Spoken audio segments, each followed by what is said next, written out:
Most people struggle to find a calling in life. What if you have an unusual situation? What if you're good at more than one thing? Which one should you choose? Do you dedicate yourself entirely to the one and jettison the other? Or do you try to work a compromise? Is it possible to be excellent at both? I'd like to give you some options for different ways to approach this problem. Today's insights were brought to you by the Gnome of Knowledge. Firstly, recognize that this is a good problem to have. In his iconic work, Man's Search for Meaning, Viktor Frankl points out that purpose and meaning are at the center of what drives us. You have a purpose. In fact, what you really have is an abundance problem. Nice. Start by asking, do both really mean something to me? This is the easiest form of elimination. One is fun, the other matters to you. Go for the meaningful one. If you have the spare time, the fun one becomes a hobby. Solved. However, what if the fun one pays the bills? Here's what your problem really hinges on. It's the balance between time, meaningfulness, and finances. If you're in that boat, try this. Change your outlook on the moneymaker and look at it as a proper business. Plan and treat it that way because it's the source of income. Steady income equals time to pursue the meaningful one. So do disciplined work on disciplined schedules, knowing that when you get to the end of that day, you will stop. You know that you're well scheduled to work again tomorrow, but put aside meaningful time for the pursuit of the other one each day, knowing that you can come back to the work, to the income generator, the next day. But what if? What if neither one financially dwarfs the other? What if one brings in a steady stream of income, weekly or monthly, and the other is perhaps a little slower? Maybe it's making larger amounts, but over longer, more delayed periods of time. Then you can look at it in one of 5 ways. 1. The stoic crossing the desert. In this model, you go all out, life or death, on the one that means the most to you. You have no time for anything else. You have to cross that desert or perish. Work as hard as you can, as fast as you can, for as long as you can, and try to get to that life-saving monetary momentum on the other side. This option requires a support system. Understanding parents, understanding spouse, or perhaps some form of crowdfunding. Author Dean Koontz did this. His wife Gerda gave him 5 years to become a successful novelist, 5 years of support. He's now one of the best-selling writers of all time. May we all have a Gerda in our lives. Wise move on her part, they can now afford the double Big Mac. 2. The cross-pollination model. In this model, you're not so worried about money. You're more interested in quality of life and being creative. Your situation is not make it or die. In the book, Range, Why Generalists Triumph in a Specialized World, David Epstein points out that the most successful practitioners in many fields, sports, creativity, art, usually have several interests.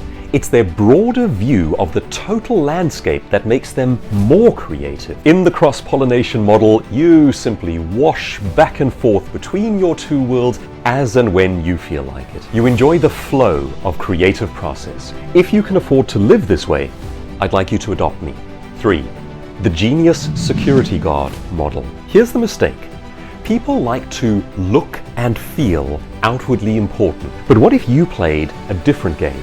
A masterclass level game. This one requires outstanding levels of self-containment and commitment. What if you chose to do something unspectacular in order to fund the meaningful thing? You become the security guard who writes in the little hut at night. You take that day job on the strict understanding that you will now consistently set aside 2 hours each day for your meaningful pursuit. Internally, here's how you handle this one. You view yourself as a romantic figure. No one knows who you really are, who you're secretly becoming, but you are quietly and diligently working on it in the background, day by day. There's something building there. This is not the real you. This is funding the real you. This is the sacrifice you choose to make for your dream. Discipline is everything here, but the story you tell yourself helps. 4. The fire stoker model. 2 fires. you go back and forth, stoking each one in turn. This one implies a division of time. It is doable, but it implies that you are very disciplined with scheduling. The mistake here is to leave it to chance. You can do this in different ways.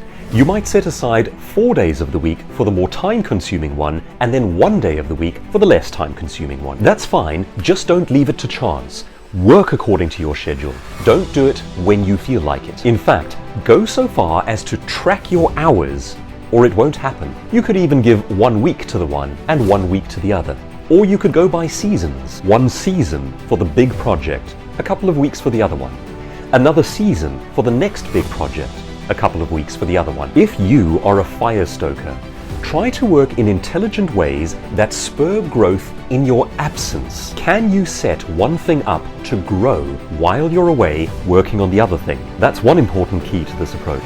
Another important key is this: less quantity, much higher quality. You can't be frequent if you're doing both, so try to be much more brilliant each time. Excellence can carry your public reputation until you can return and do more. 5. The conveyor belt model. Can you create replicable simplicity in one or both? Say that one of them is creating YouTube videos. You can't be spending half a day setting up lights and cameras each time. That's too big a chunk of your already stretched out life. You need a predictable, ready-to-go setup that allows you to jump into the work and just go. What would that look like in your world? Can you simplify? Can you standardize? Or could you even automate? It's a blessing to be good at 2 things, but it's also a weird kind of responsibility. Which one of those is your current model? Are you working a plan? You can be brilliant at 2 different things if you choose to work at it consciously. You must have a strategy in place for how you will deal with both. Try one of these models, tinker with it, customize it until you find your comfortable flow. If you have more than one career, more than one talent, tell me about it below. Let your light shine. And if you have more than one, that's just more light.